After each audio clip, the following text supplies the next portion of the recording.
আসসালামু আলাইকুম। আপনারা সবাই কেমন আছেন? আশা করি ভালো আছেন। আমিও ভালো আছি। আজকে আপনাদের সঙ্গে শেয়ার করব বাঁধাকপির পরিপূর্ণ রেসিপি। অনেক সময় বাঁধাকপিতে যেগুলো দরকার সেগুলো হাতের কাছে থাকে না। ফাইনালি শীত শেষ হয়ে যাওয়ার আগে সব কিছু হাতের কাছে পেয়ে বাঁধাকপিটাকে পরিপূর্ণ রূপ দিয়েছি, সেটা আপনাদের শেয়ার করছি। পুরো ভিডিও স্কিপ না করে দেখবেন, আশা করি ভালো লাগবে। প্রথমে দেখুন কড়াইতে আমি তেল দিয়ে দিলাম, সাদা তেল দিয়ে রান্না করব। তেলটা ভালোভাবে গরম হয়ে যায়, একটা শুকনো লঙ্কা দিয়ে দিলাম, তারপর পেঁয়াজ দিয়ে দিচ্ছি মিডিয়াম সাইজের একটা। পেঁয়াজটাকে ভালো করে ভেজে নিতে হবে। একটু কালার চেঞ্জ হয়ে যাওয়ার পরে দিয়ে দেবো আলু, কেটে রাখা আলুটাকে এইভাবে ডুমো ডুমো করে কেটে নিতে হবে। কেটে নেওয়ার পরে ভালো করে পেঁয়াজের সঙ্গে আলুটাকে নাড়াচাড়া করে ভেজে নিতে হবে। আঁচটাকে হাই ফ্লেমে দিয়ে ভালো করে ভেজে নিয়েছি। দেখুন এখানে এবার দিয়ে দেবো আমি জিরে বাটা, আগে থেকে বেটে রাখা জিরে, আর হচ্ছে এখানে আদা বাটা আছে।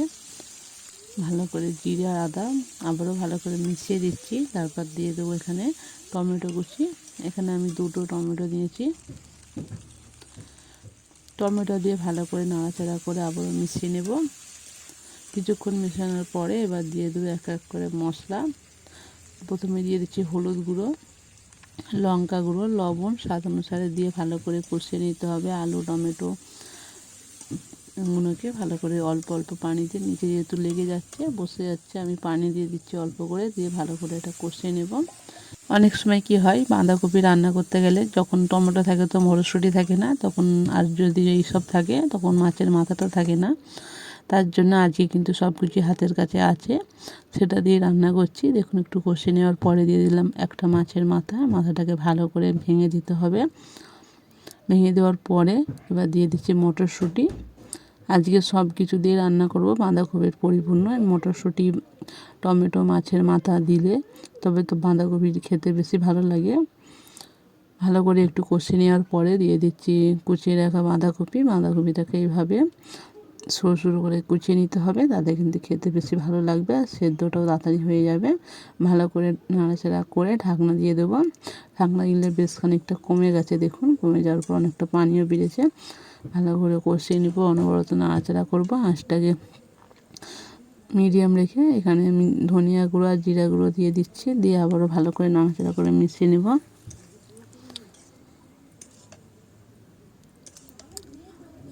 একবার করে ঢাকনা দেবো, একবার করে এইভাবে ঢাকনা খুলে খুলে কষিয়ে নিতে হবে। দেখুন ঢাকনা দিয়ে দিচ্ছি, আবারও রান্না করছি। ঢাকনা খুলে দেখুন চলে আসি, পানিটা অনেকটাই শুকিয়ে গেছে। এইভাবে পুরো রান্নাটাই করে নিতে হবে বাঁধাকপির। যেহেতু মাটির উনুনে পানিটা তাড়াতাড়ি হয়ে যাচ্ছে, জালটা কম বেশি করা যাচ্ছে না, পাতার জাল, ওই জন্য পানিটা দিয়ে দিলাম। এই পানিটা দিয়ে এত সিদ্ধ করে নেব। ঢাকনা দিয়ে দিচ্ছি। দেখুন ঢাকনা দিয়ে দেওয়ার পরে তারপরে সেদ্ধ হয়ে যাওয়ার পরে ফিরে এসেছি। এখন কিন্তু বাঁধাকপি আলু সবই সেদ্ধ হয়ে গেছে। এবার ওপর থেকে ধনেপাতা কুচিয়ে দিয়ে দিচ্ছি। ধনেপাতা দিয়ে ভালো করে আবারও নাড়াচাড়া করে দেব।